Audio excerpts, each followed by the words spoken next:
سنا ہے 14 فروری کوئی ڈے منایا جاتا ہے اور اس میں کچھ لڑکے جو ہیں وہ یہ کہتے ہیں کہ یہ ایک انٹرنیشنل دن ہے جس میں ہم نے پھول دینا ہے کسی لڑکی کو، اظہار محبت کرنا ہے۔ ایک سنار کے بارے میں عارف رومی نے لکھا ہے کہ وہ اس نے بے اولاد تھا تو اس نے ایک بچہ لے کے پال لیا، تو بچہ اس کو باپ کہتا تھا، اس کی بیوی کو ماں کہتا تھا۔ انہوں نے لے پال ایک بچہ تھا، اور یہ لوگ جن کی اولاد نہیں ہوتی ترس جاتے ہیں، کئی دفعہ ترسے ہوئے لوگ تھے، بچے کو لے لیا، پالا، وہ بچے نے بھی حد کر دی فرما برداری کی۔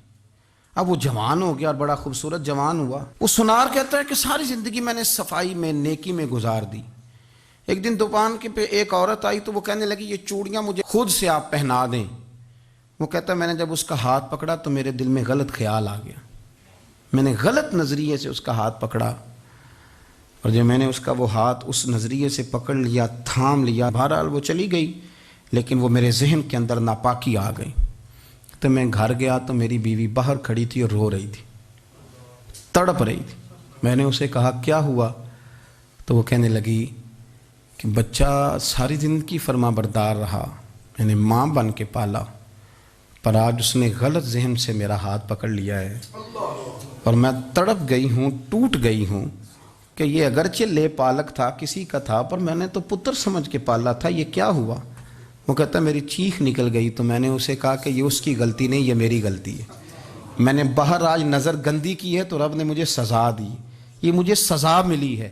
تو کسی کی بہن کو پھول بھیجنا چاہتا ہے تو اگر اسی رات تیری بہن کو پھول آ گیا تو کسی کی بیٹی پر گندی نظر ڈالتا ہے تو اگر یہ تیرے گھر میں یہ قرض چکانا پڑا۔ وہ ایک دوست ہے تو وہ پسند کی شادی کر رہا تھا اس کے گھر میں، تو اس کی بہن نے کہا ہے اس کی بہن نے کہا، اس نے کہا بھائی تو مرضی کی شادی کر رہا ہے، میرا ابا اپنی پگڑی تیرے پیروں میں رکھتا ہے، ماں دوپٹہ رکھتی ہے کہ بیٹے ہم تباہ ہو جائیں گے، نہ کر، اور آج اگر تیرا یہ حال ہے تو پھر مجھے بھی اجازت دے، میں بھی مرضی کی شادی کروں۔ تو وہ کانپ گیا بری طرح سے، وہ کہتا ہے یہ تو کیا کر رہی ہے؟ اس نے کہا تو تیرے لیے اگر یہ جائز ہے تو میرے لیے کیسے منع ہو گیا؟ تو یہ کوئی مہذب قومیں نہیں جو ایسے کرتی ہیں، یہ کوئی تعلیم یافتہ ہونے کی یا گورا چٹا ہونے کی علامت ہے؟ کیا آپ کسی کو پھول بھیجیں گے؟ شرم نہیں آتی؟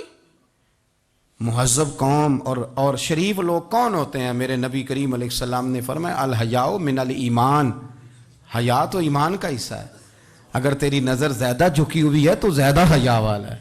اس لیے یہ کوئی گند مند کسی جگہ بھی کسی شخص کو کرنے کی اجازت نہیں، ورنہ یاد رکھیں اس لیے کہ جب آپ کے گھر میں بہو بیٹیاں ہیں، بہنیں ہیں، پھر بھی آپ یہ ذوق بنائیں تو پھر پتہ نہیں کیا سوچتی ہے دنیا، کہاں رکیں گے۔ اس لیے یہ ساری رسومات ان لوگوں کی ہیں جو بے حیائی کو پروموٹ کرتے ہیں، اور پھر طرح طرح کے وائرس ان کی زندگیوں میں آتے ہیں، پھر ان کی لاشوں سے تعفن نکلتا ہے، تعفن، اور پھر یہ حال ہوتا ہے کہ وہ دفنانے کے نہیں جلائے جانے کے قابل ہو۔ اللہ سے ڈرے، اللہ ہمارے حال پہ رحم فرمائے۔ اس لیے کوئی ایسی غلط حرکت نہیں کریں، بچوں پر نظر رکھیں۔ اللہ ہمیں سمجھنے کی توفیق عطا فرمائے۔